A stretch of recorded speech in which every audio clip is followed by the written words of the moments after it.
Hi, welcome to RevelatorAlf. I hope you're all well. Sorry, still away from the studio, still on the road, and thought I'd just do a quick video about Harley Davidson and is it still looking pretty dire for them, looking for 2026. Now, bearing in mind, they've got a new CEO who's just taken the helm.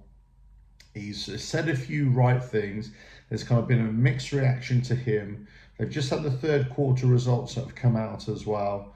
And also on top of that, we just had the chapter 1 reveal of their new motorcycle. So there's lots of change with Harley Davidson, but in terms of the new motorcycles, well, in the previous video I said, well, there's nothing really to see there because these are largely just a carryover bikes with a bit of new paint and a few tweaks here and there. So there's nothing really substantial.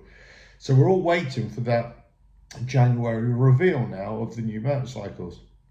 But in terms of overall confidence in the brand, or are you likely to buy Harley Davidsons in the future? Well, the trend is still there in that it's a downward trend.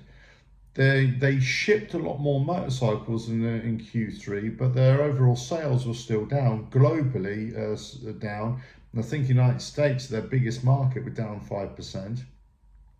And overall, all the figures are on a downward trend. However, markets or stock markets tend to react in weird ways when companies issue their quarterly results or their annual results. So there was a bit of an upturn for Harley Davidson. So they're always playing this yo-yo effect in terms of financial promise or financial results, and then the way that reacts with other markets. And if you're looking at just Harley Davidson as a company, especially with all their other little divisions and their financial services, it's quite difficult sometimes to determine whether the company is in a good position or in a bad position. And I mean, not in terms of just some financial prognosticator. I'm talking about the reality. How are they actually doing? When it comes to motorcycles, you kind of wonder which direction they're going, and you would hope that they're gonna go in another direction, but not necessarily leave everything else behind. And it also depends, of course, what the Harley Davidson would-be purchasers, the potential buyers, what they want as well. And if it's all well and good, and this is what I always say about Harley Davidson as a company in particular, it's all well and good for traditional Harley Davidson fans to say, oh, the company should do this and they should do that. But let's just say they're never going to buy a motorcycle again because they've been outpriced of the whole thing. And then they're not going to buy anything cheaper that the motorcycle company might produce anyway.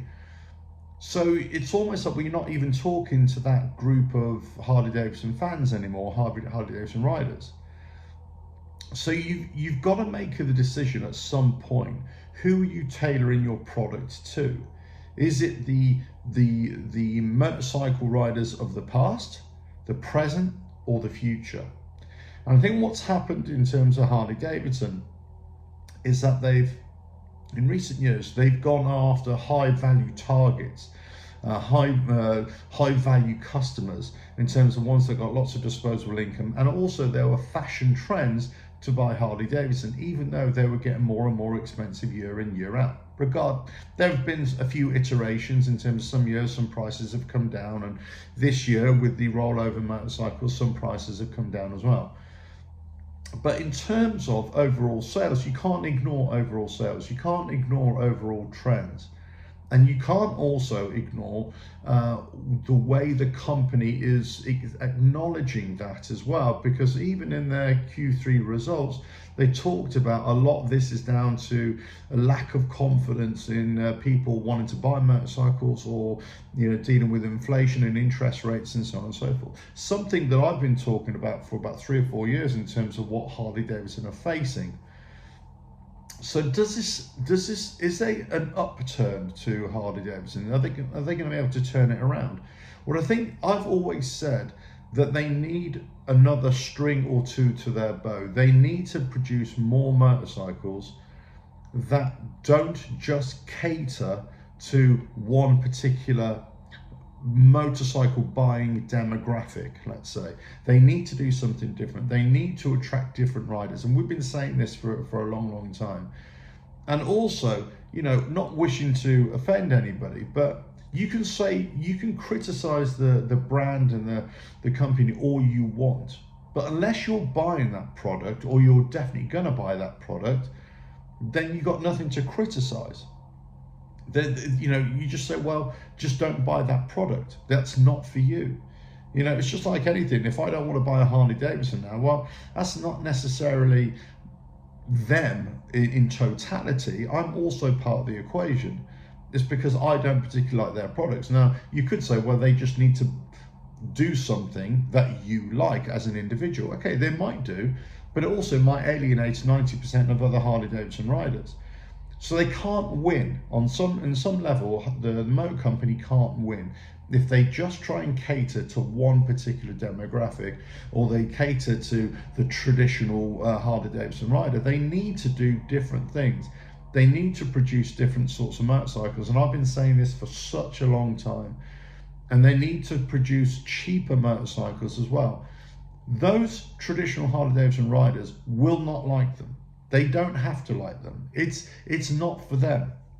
It's about their sons and daughters. It's about their grandchildren. It's about the future years of Harley Davidson. And this is what they've got to look at. They've always got to listen to the motorcycle buying public, but they've also got to understand the constraints that people are under, and also the kinds of motorcycles that people actually want.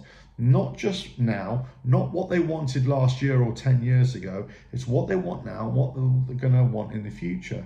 And it's all well and good having these, you know, these big plans, these hardwire plans, and going for high value targets, and you know, just trying to produce the most profitable motorcycles. Well, at some point you're going to produce motorcycles that nobody wants to buy or can afford to buy if you're only producing expensive motorcycles.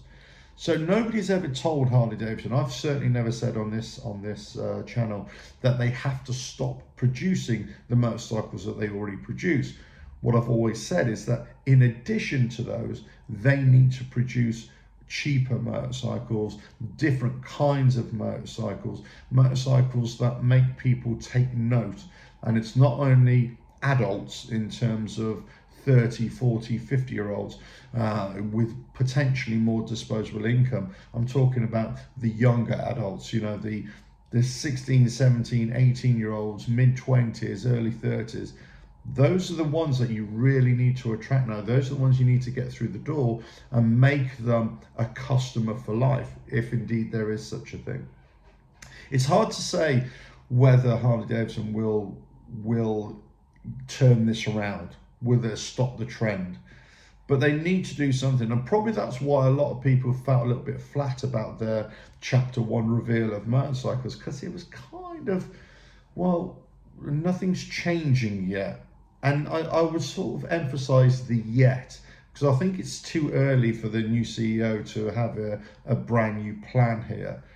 But you would imagine from January onwards, whilst the changes won't be due to him, because obviously new motorcycles coming out will be, you know, a 2 or 3 year program, of course. You've got to look at the general attitude of the company and the way they're doing business or want to do business, then the incentives that they bring out. If they're just going to continue just doing the same old stuff, it's not going to look good. So they need to do something. They need to do something, and they hopefully with a slightly different change in direction, and communicating directly with existing riders, past riders, and making Harley Davidson the company that they obviously want it to be, but also that the motorcycle public want it to be, or certainly Harley Davidson fans want it to be.